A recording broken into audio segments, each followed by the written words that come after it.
আসসালামু আলাইকুম। আমাদের দীর্ঘদিনের অপেক্ষার পরে আমাদের পথিক রহমানের ভিসা প্রথমবারেই সফলভাবে পেয়েছি পোল্যান্ডের। এই আমাদের ভিসা এবং এই আমাদের ক্যান্ডিডেট পথিক রহমান। আপনার আসসালামু আলাইকুম। অনুভূতি সম্বন্ধে একটু বলুন। অনুভূতি নিয়ে যদি বলতে চাই তাহলে আসলে এটা আহ, এই এই ভালো লাগাটা আসলে ভাষায় প্রকাশ করার মতো না, কারণ দীর্ঘদিন প্রচেষ্টার ফলেই আসলে এই সফলতাটা এসেছে। সেই জন্য আসলে আনন্দটাও অনেক বেশি, কারণ অনেক দিন ধৈর্য ধরে থাকতে হয়েছে। আহ, অনেক অনেকটা হতাশার পরেই আসলে হচ্ছে আহ, হতাশা ছিল, তারপর প্রথমবারের চেষ্টাতে আসলে সফল হয়েছি। সো এই আনন্দটা আসলে অনেক বেশি, ভাষায় প্রকাশ করার মতো না। ওয়ার্ক পারমিট আপনি কত দিনে পেয়েছেন? ওয়ার্ক পারমিট যখন আমরা চেষ্টা করি তার পরবর্তীতে সম্ভবত ওয়ার্ক পারমিট এই যে যে ওয়ার্ক পারমিটটা দেখতে পাচ্ছেন, এই ওয়ার্ক পারমিটটা আসলে হচ্ছে আহ, আমি এই বছর জানুয়ারিতে এই ওয়ার্ক পারমিটটা ইস্যু হয় ফার্স্ট, এবং তারপরেই আমরা আঙ্কেলের নির্দেশনায় 2025 সালে। 2025-এর জানুয়ারিতে হচ্ছে এই ওয়ার্ক পারমিটটা আমি হাতে পাই, এবং তারপরেই ওনার দিক নির্দেশনা অনুযায়ী আমরা হচ্ছে ভিসার অ্যাপয়েন্টমেন্টের জন্য অ্যাপ্লিকেশন করি পোল্যান্ড অ্যাম্বাসির কাছে। তো প্রথমত অ্যাপয়েন্টমেন্টটা পেতে আসলে অনেক দিন সময় লেগেছিল, এবং ধৈর্যের সাথে আমাদেরকে অপেক্ষা করতে হয়েছে, এবং আমি সেপ্টেম্বরের 2 তারিখে 2025-এর জানতে পারি যে আমার অ্যাপয়েন্টমেন্ট ডেটটা চলে আসে, এবং সেটা হচ্ছে অক্টোবরের 15 তারিখে ছিল। তো তার পরবর্তীতে আঙ্কেলের সহায়তায় আমাদের ফাইলটা রেডি হয়।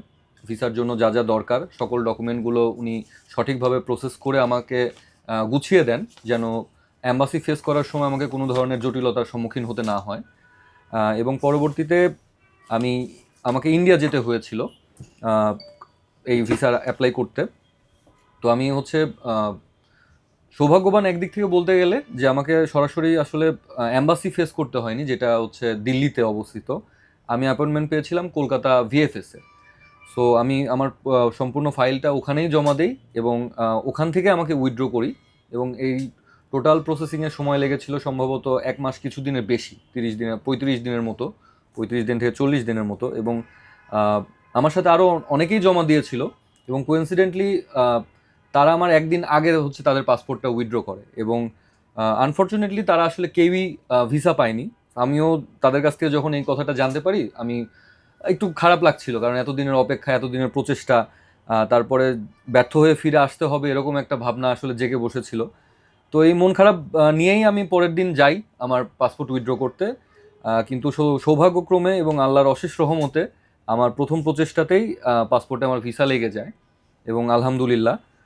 এবং এর জন্য আসলে বিশেষ করে ধন্যবাদ যদি দিতে হয় তাহলে অবশ্যই আলী আঙ্কেলকে, কারণ ওনার নির্দেশনা ছিল জন্যই সম্পূর্ণ প্রথম থেকে আমাকে কোনো ধরনের হ্যাসেল আসলে পোহাতে হয়নি, এবং আমি প্রথম প্রচেষ্টাতেই ভিসা পেয়ে গেছি আলহামদুলিল্লাহ। এবং যখন ভিসার উনি আমাকে যখন বলে, তখন আমি বলছি যে ভিসা হয়ে গেছে। হ্যাঁ, আর আমাদের অবশ্যই যদি অপেক্ষা করি তাহলে পোল্যান্ডের ভিসা ওটা সম্ভব। হ্যাঁ, সম্ভব। এটার মানে জলজ্যান্ত প্রমাণ আমি নিজেই। কারণ আসলে সত্যি কথা বলতে কি, যে আমাদের ভিসা নিয়ে কিংবা এম্বাসি ফেস করা নিয়ে অনেক ধরনের কথা শোনা যায়, অনেক ধরনের মেসেজ অনেকে অনেক রকমভাবে প্রচার করে। কিন্তু আপনি যখন আসলে নিজে এই কাজে নামবেন তখন আসলে দেখা যায় যে প্রসেসটা কতটা জটিল কিংবা কতটা ধৈর্যের প্রয়োজন। তো সেদিক থেকে বলতে গেলে আমি আসলে অবশ্যই ভাগ্যবান, এবং আমি মহান আল্লাহর কাছে শুকরিয়া আদায় করি যে আমাদের প্রচেষ্টা ছিল এবং উনি সেটা সফল করেছেন আলহামদুলিল্লাহ। আর আমরা ওই যখন অ্যাপয়েন্টমেন্টটা এম্বাসিতে কনসুলেটে অ্যাপ্লাই করছি, এবং পথিকের ইমেলে আমরা ওটা ডাইরেক্ট দিয়ে দিছি যাতে ও দেখতে পারে এবং ধৈর্যটা আরও তার হয়। হ্যাঁ, এবং আমার আমার মেইলেই ছিল সকল কিছুর যোগাযোগের মাধ্যম, যে কারণে এই মেইলটা হচ্ছে আঙ্কেলের কাছেও ছিল, যেহেতু উনি এটা প্রসেস করছে, সো ওনাকেও আসলে জানতে হবে। অ্যাট দ্য সেম টাইম আসলে আমারও জানার দরকার ছিল কিভাবে কি হচ্ছে। আমি প্রথমে যদি বলি যে হচ্ছে অ্যাপয়েন্টমেন্ট ডেট পাওয়ার আগে প্রত্যেক মাসে যে ড্র হচ্ছিল অ্যাপয়েন্টমেন্টগুলোর জন্য, প্রত্যেকবারই হতাশ হচ্ছিলাম। প্রায় প্রতি মাসে অলমোস্ট 4 বার, সর্বোচ্চ 4 বার, চারবার। 3 বার তো হয়ই, সর্বোচ্চ 4 বারও ড্র হয়। বাট আমাকে দেখা যাচ্ছে জানুয়ারি থেকে সেপ্টেম্বর পর্যন্ত অপেক্ষা করতে হয়েছে এই অ্যাপয়েন্টমেন্টের ডেট পাওয়ার জন্য। সো এই জার্নিটা একটু হতাশার ছিল, বাট দিন শেষে যেহেতু সফলতা এসেছে, সো আলহামদুলিল্লাহ। আর আসলে মানে কোনো ধরনের দুঃখ পাওয়ার মানে কষ্ট পাওয়ার আসলে আর এই মুহূর্তে অবকাশ নেই। এখন আপনি যে কোম্পানিতে যাচ্ছেন, জি আর কাজ অবশ্যই করবেন অ্যামাজন, ইনশাল্লাহ। আর এখানে কি থাকবেন না সামনে ইটালি জার্মানি ওখানে চলে যাবেন? সত্যি কথা বলতে কি যে আমি আসলে ইটালি জার্মানিতে যাওয়ার যদি চেষ্টা করতাম তাহলে সরাসরি ওখানেই চেষ্টা করতাম। আমার ইচ্ছা আছে যে, কারণ অনেকেই বাংলাদেশে অনেক ধরনের প্রসেসের কথা বলে, অনেক ধরনের এজেন্ট বলে এটা করে দিব ওটা করে দিব। ইভেন আমি যে হচ্ছে ইন্ডিয়াতে যখন অপেক্ষারত ছিলাম তখন অনেকেরই দুর্দশা দেখেছি। তারা অবশ্য পোল্যান্ড না, তারা পর্তুগালের জন্য অপেক্ষা করছিল, 6 মাস 7 মাস হয়ে গেছে, তারা অ্যাপয়েন্টমেন্ট ডেট ছাড়াই চলে গেছে ইন্ডিয়াতে। সো আমার কাছে এটাই প্রথমে আশ্চর্য লাগে যে অ্যাপয়েন্টমেন্ট ডেট ছাড়া কেন ইন্ডিয়াতে আসবে, কারণ এখানে কতদিন অপেক্ষা করতে হবে এটার তো আসলে নিশ্চয়তা নেই। তো আমি একবারে সুনির্দিষ্ট দিক নির্দেশনা প্রথম থেকেই ছিলাম, এই জন্য আমাকে কোনো কিছুর জন্য আসলে এক্সট্রা মানে কোনো ধরনের হ্যাসেল পোহাতে হয়নি। সো এবং আমি বলবো যে যারা চেষ্টা করবেন অবশ্যই ধৈর্য ধরে চেষ্টা করবেন, এবং সঠিক জায়গাটা নির্বাচন করাটা আসলে সব থেকে জরুরি। কারণ আপনি যার মাধ্যমে কাজ করছেন তিনি যদি আপনাকে সঠিকভাবে গাইড করতে না পারে তাহলে অনেক ধরনের সমস্যার সম্মুখীন হবেন, যেটা আসলে কারোর জন্যই কাম্য নয়। আর যেহেতু বিদেশে যাওয়ার ব্যাপারটা আসলে একটু জটিল, আমাদের জানাশোনাটা অনেকেরই অনেক কম থাকে। সো আমার মনে হয় যে সঠিক জায়গাটা নির্বাচন করাটা জরুরি, এবং সেই অনুযায়ী কাজ করলে ইনশাল্লাহ ভালো একটা ফল আসবে। আমাদের সফলতার গল্পের মেন নায়ক, যার মাধ্যমে এই কাজে আমরা অগ্রসর হয়েছি এবং আমি করতে এমন একটা মহান দায়িত্ব নিতে পেরেছি, এলো আমাদের ক্যান্ডিডেটের মামা, প্রিয় মামা, আমাদের শ্রদ্ধেয় বড় ভাই আলমগীর সাহেব। তার মুখে কিছু শুনি। আসলে মানে সত্যি কথা বলতে কি, এই জার্নির পুরো কৃতিত্ব এবং এই জার্নির গোটা মানে ইয়েটাই মানে সফলতাটাই আসলে ওনার উপরই হলো ডিপেন্ড করছে। জাস্ট ওনার যে গাইডলাইন দিয়েছে সেই গাইডলাইনে আমরা অগ্রসর হয়েছি। তো এই জায়গায় যে জিনিসটা বারবার আমার একটা হলো ভালো লাগছে, সেটা হলো যে আসলে বিদেশে ইউরোপে একটা যাওয়া হলো মানুষের, প্রত্যেকটা মানুষেরই স্বপ্ন থাকে। ওরকম আমারও ছিল, কিন্তু আমিও গেছি, ইংল্যান্ডে গেছি, কাজে গেছি, আমার পেশাগত কাজে গেছি আমি ইংল্যান্ডে, ওখান থেকে চলে আসছি।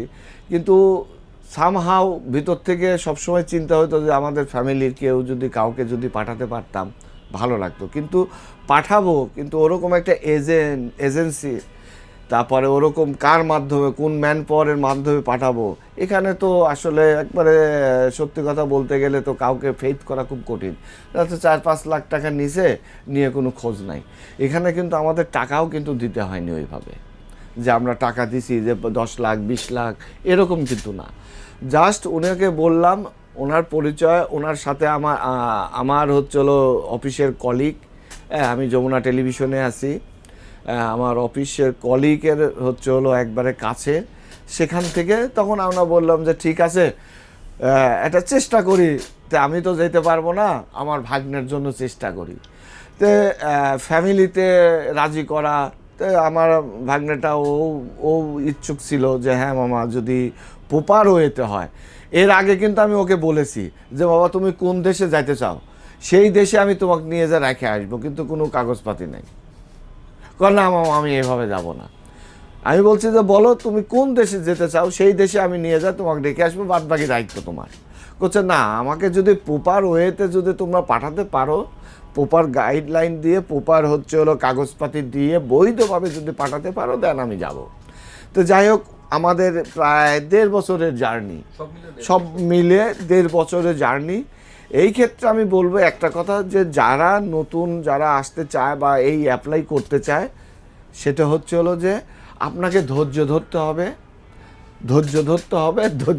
হবে, এবং সেই সাথে আরেকটা ব্যাপার হলো যে আপনার প্রপার ওনার যে গাইডলাইনটা, এটা আমার কাছে খুব ভালো লাগছে। যেরকম ওর সাথে 4 জন হচ্ছে হলো অ্যাপ্লাই করেছে, 4 জনের ভিতরে 3 জন রিজেক্ট হয়েছে, তার ভিতরে ওরটা হয়েছে। তো পরবর্তীতে আমরা যেটা দেখলাম যে প্রত্যেকটা চলো জায়গায় তিনি এবং যে কোম্পানির হচ্ছে হলো আমরা হচ্ছে হলো যাবে সেই কোম্পানির সাথে লিঙ্ক এবং সবসময় তার সাথে যোগাযোগ করা, এইটার কারণেই আজকে আমরা এই ইয়েটা পাইছি, ভিসাটা পাইছি, তাছাড়া অন্য কোনো কারণ। যে অনেকে আছে কি করে যে এই যে তোমাকে অ্যাপ্লাই করে দিছি, কাগজপত্র দিছি, যাও এখন তুমি যা কিছু করো। 4 জনের মধ্যে 3 জনটা আমাদের কোম্পানি না, আমাদের কোম্পানি একজন। না আমার অন্য কোম্পানির কথাই তো বলতেছি, যে ওর সাথে 4 জন, ওর সাথে আরো 3-4 জন দিছে, কিন্তু তারা পায়নি বিকজ তাদের হচ্ছে হলো কোম্পানি এম্বাসিতে যোগাযোগই করে নাই।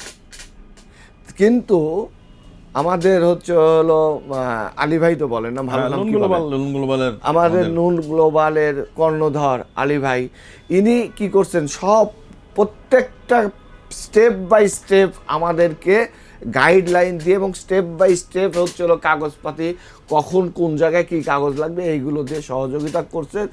দেন আমরা ইন্ডিয়া ভিসা করতে গেছি, সেখানে যা আমরা ইন্ডিয়া ফার্স্ট, আমার ভাগ্নের একবারে ফার্স্ট হচ্ছিল নতুন পাসপোর্ট, ইন্ডিয়ার ভিসা লাগছে। তারপরে আবার ওরে ইন্ডিয়াতে গেছে, ইন্ডিয়াতে যা ওর আল্লাহর রহমতে এই প্রপারলি কাগজপাতির কারণেই এটা সম্ভব হয়েছে।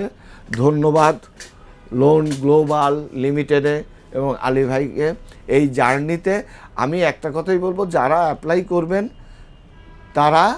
তাদের একটা জিনিস খেয়াল রাখতে হবে, আপনাকে হচ্ছে হলো ধৈর্যটা রাখতে হবে। আর একটা লাস্টে বলবো, সেটা হচ্ছে হলো এই ভিসা লাগার এটা আবার কপালও লাগে, হ্যাঁ ভাগ্য লাগে, ভাগ্য লাগে, এটা ভাগ্য ছাড়া হয় না। আপনার এর পিছনে হচ্ছে হলো যথেষ্ট হচ্ছে হলো পরিমাণে শ্রম দিছে, অনেক অনেক ধন্যবাদ ভাই। Thank you.